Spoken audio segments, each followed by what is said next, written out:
কি দেখে লোভ লাগছে তো? হ্যাঁ, লোভ তো লাগারই কথা, খেতে যে হয়েছিল অসাধারণ। হ্যালো সবাইকে, আমি স্নেহা আবারও চলে এসেছি তোমাদের সঙ্গে একটা নতুন রান্নার রেসিপি ভিডিও শেয়ার করতে। তো আজকে আমি বানিয়েছিলাম একেবারে আমার স্টাইলে লাল লাল ঝাল ঝাল দেশি চিকেন কষা। তোমরা কে কে আছো চিকেন প্রেমী? যারা চিকেন খুব ভালোবাসে তারা অবশ্যই ভিডিওটা স্কিপ না করে শেষ অবধি দেখতে থাকো। তো চলো শুরু করা যাক। তো এর জন্য প্রথমেই আমি পেঁয়াজগুলোকে ভালো করে ছিলে নিয়ে ছোট ছোট করে কেটে নিয়েছি। তারপরে রসুনগুলোকেও আমি ছিলে নিয়েছি। তো এবারে একে একে টমেটো আর আলুগুলোকেও আমি ভালো করে কেটে নিয়েছি। সব আমি থালায় তুলে নিয়ে এবারে কয়েকটা কাঁচা লঙ্কাও চিড়ে নিলাম। তো এবারে আমি কিছুটা পরিমাণে আদা আর 3টে কাঁচা লঙ্কার একটা স্মুথ পেস্ট বানিয়ে নেব। তো এবারে দেখো তোমরা, আমার কাটা আর বাটার পালা শেষ। তো এবারে আমি রান্নাটা শুরু করে দেব। তা আমি এবারে গ্যাসে একটা কড়াই বসিয়ে তাতে কিছুটা পরিমাণে সর্ষের তেল দিয়ে তেলটা গরম হলে তাতে যে আলুগুলো কেটে রেখেছিলাম সেই আলুগুলো দিয়ে দিলাম। তা আলুটা ভাজার সময় আমি এতে কিছুটা পরিমাণে নুন দিয়ে দিয়েছিলাম। এবারে আমি আলুগুলোকে গোল্ডেন ব্রাউন করে ভালো করে ভেজে তুলে নেব।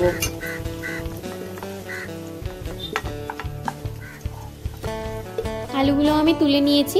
এবারে ওই তেলে আরও কিছুটা পরিমাণে সর্ষের তেল দিয়ে ফোড়নের জন্য কয়েকটা চেরা কাঁচা লঙ্কা আর কিছুটা পরিমাণে আমি গোটা জিরে দিয়ে দিয়েছি। তো ফোড়নটাকে ভালো করে নেড়ে চেড়ে নিয়ে যে পেঁয়াজগুলো কুচি করে রেখেছিলাম সেই পেঁয়াজগুলো আমি এতে দিয়ে দিলাম।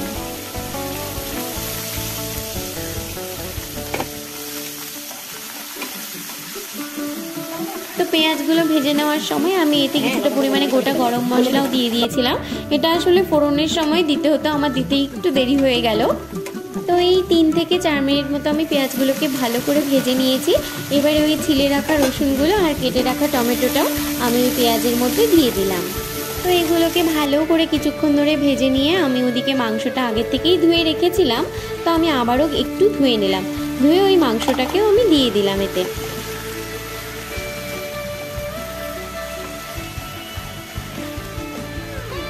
মাংসটাকে আমি একটু নেড়ে চেড়ে নিয়ে মাংসটা থেকে যখন জল ছাড়ছে দেখলাম, তখন আমি মাংসটাকে ঢেকে দেব।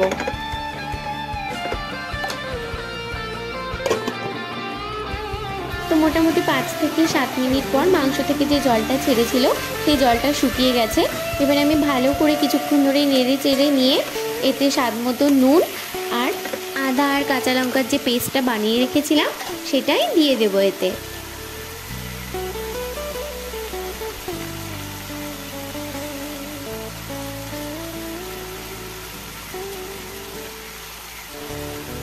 আর অন্যদিকে একটা বাটিতে 2 চামচ গুঁড়ো হলুদ, 1 চামচ কাশ্মীরি লঙ্কার গুঁড়ো, 2 চামচ জিরে গুঁড়ো, 1 চামচ ধনে গুঁড়ো আর 1 চামচ ঝাল লঙ্কার গুঁড়ো দিয়ে কিছুটা পরিমাণে জল দিয়ে আমি ভালো করে এটাকে মিশিয়ে নেব।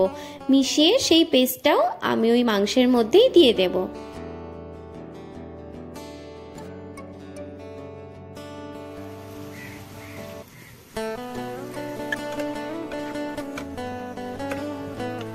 তো এবারে ওই মশলাটা দিয়েও কিছুক্ষণ ধরে আমি ভালো করে নেড়ে চেড়ে মিশিয়ে নিচ্ছিলাম। মশলাটা একটু জল ছিল তো এবারে ওই জলটা শুকানোর জন্য আমি আবারও ঢেকে দিলাম।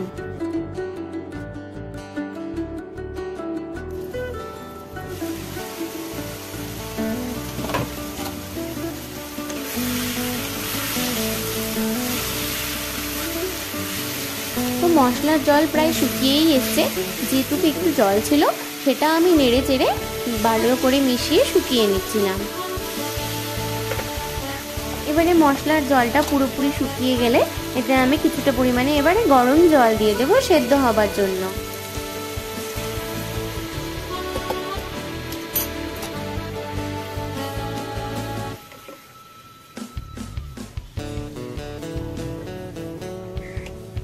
তো বেশ কিছুটা পরিমাণ জল দিয়ে ভালো করে নেড়ে চেড়ে নিয়ে যে আলুগুলো আমি আগে থেকে ভেজে তুলে রেখেছিলাম ওই আলুগুলো এতে দিয়ে দেব।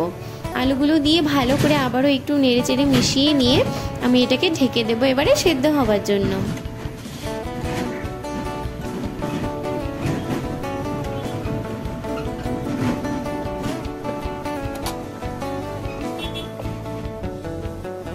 তো মাঝে একবার ঢাকাটা তুলে আমি ভালো করে মাংসটাকে নেড়ে চেড়ে নিচ্ছিলাম যাতে নিচে লেগে না ধরে। তো আমি আবারও কিছুক্ষণ ধরে নেড়ে চেড়ে নিয়ে মাংসটাকে আবারও ঢেকে দিয়েছি।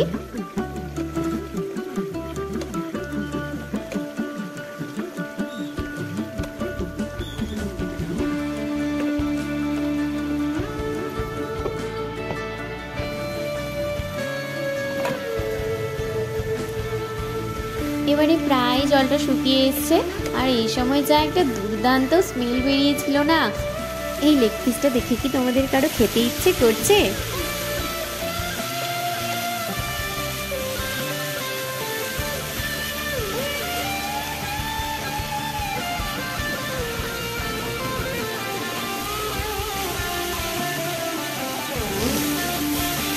তো এবারে জলটা প্রায় শুকিয়েই এসছে, মাংস থেকে আর মশলা থেকে তেলও ছেড়ে দিয়েছে। এবারে আমি ফাইনালি জল দিয়ে দেবো একটু ঝোলের জন্য। ঝোল তো করবো না, একটু কষা কষাই রাখবো, তবু আর একটু সেদ্ধ হবে মাংসটা, ওই জন্য আমি একটু জল দিয়ে দিলাম। এবারে ঝোলটা একটু ফুটতে শুরু করলে এতে আমি কিছুটা গরম মশলার গুঁড়োও দিয়ে দিলাম, দিয়ে ভালো করে নেড়ে দিলাম। তো ঝোলটাকে আমি পুরোপুরি শুকিয়ে দেবো, একটুও ঝোল রাখবো না, যাতে একেবারে কষা কষা হয়। চিকেন তো একটু কষা কষাই ভালো লাগে খেতে, তাই না বলো? তো এবারে আমি কয়েকটা কাঁচা লঙ্কা চিড়ে দিয়ে দিয়েছি ওপর থেকে, যাতে কাঁচা লঙ্কার ফ্লেভারটা একটু আসে। আর দেখো ঝোলটা কিন্তু আমি পুরোপুরি শুকিয়ে দিয়েছি। তো ব্যাস কমপ্লিট আমার রান্না। এবারে আমি এটাকে নামিয়ে নেবো একটা বলে। কেমন হয়েছে দেখতে তোমরা অবশ্যই বলো। এতে কিন্তু দারুণ হয়েছিল। তোমরা একবার হলেও এই রেসিপিটা বাড়িতে অবশ্যই ট্রাই করে দেখো। লেগ পিসটাও দেখো কি জুসি লাগছে দেখতে। তো দেখা হবে আবার অন্য কোনো রেসিপি নিয়ে। টাটা।